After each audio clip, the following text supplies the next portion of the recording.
কালিয়াগঞ্জে রাজ্য সরকারের উন্নয়নের পাঁচালী কর্মসূচির শোভাযাত্রা মামাটি মানুষের সরকার রাজ্যে ক্ষমতায় আসা 15 বছর সম্পন্ন হতে চলেছে। মূলত মুখ্যমন্ত্রী মমতা বন্দ্যোপাধ্যায়ের সরকার রাজ্য জুড়ে মোট 72টি জনমুখী প্রকল্প শুরু করেছেন। বিধানসভা নির্বাচনের প্রাক্কালে সেই সমস্ত প্রকল্পগুলির উন্নয়নের ফিরিস্তি সাধারণ মানুষের সামনে তুলে ধরতে উন্নয়নের পাঁচালী কর্মসূচি শুরু করেছে ঘাসফুল শিবির। রবিবার কালিয়াগঞ্জ শহরের বিবেকানন্দ মোড় থেকে ব্লক ও শহর তৃণমূলের 8টি অঞ্চলের জন্য 8টি টোটো এবং শহরের 17টি ওয়ার্ডের জন্য 2টি সুসজ্জিত ট্যাবলো সহকারে মোট 10টি প্রচারমূলক ট্যাবলো টোটো গাড়ি সূচনা করা হয় নীল সাদা বেলুন উড়িয়ে এবং দলীয় পতাকা নাড়িয়ে। এদিনের কর্মসূচিতে উপস্থিত ছিলেন রাজ্য তৃণমূল নেতৃত্ব তথা জেলা পরিষদের কো-মেন্টর অসীম ঘোষ, শহর ও ব্লক তৃণমূল সভাপতি সুজিত সরকার ও নিতাই বৈশ্য, জেলা পরিষদের কর্মাধ্যক্ষ লতা সরকার, জেলা পরিষদের সদস্য রামদেব সাহানি, পুরসভার পুরপ্রধান বিশ্বজিৎ কুণ্ডু, পঞ্চায়েত সমিতির সভাপতি হিরণ্ময় সরকার সহ প্রতিটি অঞ্চলের পদাধিকারী নেতৃত্বরা। এই 10টি ট্যাবলোগুলি 8টি অঞ্চলের প্রতিটি গ্রামে গঞ্জে ঘুরবে এবং 2টি ট্যাবলো শহরে ঘুরে রাজ্য সরকারের উন্নয়নমূলক প্রকল্পগুলির সুবিধার কথা তথ্য সহকারে মানুষের সামনে তুলে ধরবে বলে জানান রাজ্য তৃণমূল সম্পাদক অসীম ঘোষ।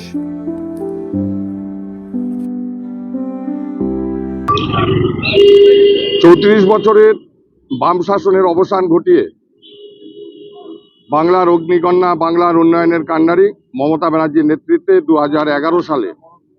সরকার ক্ষমতায় আসার পর, মামাটি মানুষের সরকার ক্ষমতায় আসার পর 2011 সাল থেকে আজকে 2025-এর শেষ লগ্নে যে প্রায় 15 বছর, এই 15 বছরে যে মমতা ব্যানার্জির উন্নয়ন, কন্যাশ্রী থেকে শুরু করে রূপশ্রী, সবুজশ্রী থেকে শুরু করে শিল্পসাথী, স্বাস্থ্যসাথী, যে মমতা ব্যানার্জির উন্নয়ন, বিনামূল্যে রেশন থেকে শুরু করে বাংলার ঘর থেকে শুরু করে পথশ্রীর মধ্য দিয়ে গ্রাম বাংলার সড়ক যোজনা যোগাযোগ থেকে শুরু করে যে উন্নয়ন মমতা ব্যানার্জির নেতৃত্বে সারা বাংলায় সাধারণ মানুষের কাছে পৌঁছে দিয়েছেন মাননীয় মুখ্যমন্ত্রী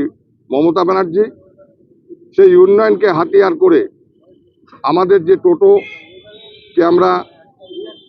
ট্যাবলোর মাধ্যম দিয়ে মমতা ব্যানার্জির উন্নয়নের পাঁচালী, সেই পাঁচালীর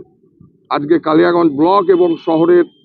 উদ্যোগে এখানে শহর সভাপতিও আছেন, ব্লক সভাপতি নিতাই বৈশ্য আছেন, শহর সভাপতি সুজিত সরকার আছেন, পঞ্চায়েত সমিতির সভাপতি আমাদের হিরণ্ময় সরকার আছেন এবং আমাদের এখানে পৌরসভার পৌরপতি বিশ্বজিৎ কুণ্ডু মহাশয় আছেন এবং জেলা পরিষদের কালিয়াগঞ্জের সমস্ত কর্মদক্ষা, পঞ্চায়েত সমিতির সমস্ত সদস্য, শহরের কাউন্সিলর, এবং এই উন্নয়নকে হাতিয়ার করেই আমরা 2026-এর নির্বাচনে লড়তে প্রস্তুত। ব্যুরো রিপোর্ট, উত্তর বাংলা সংবাদ।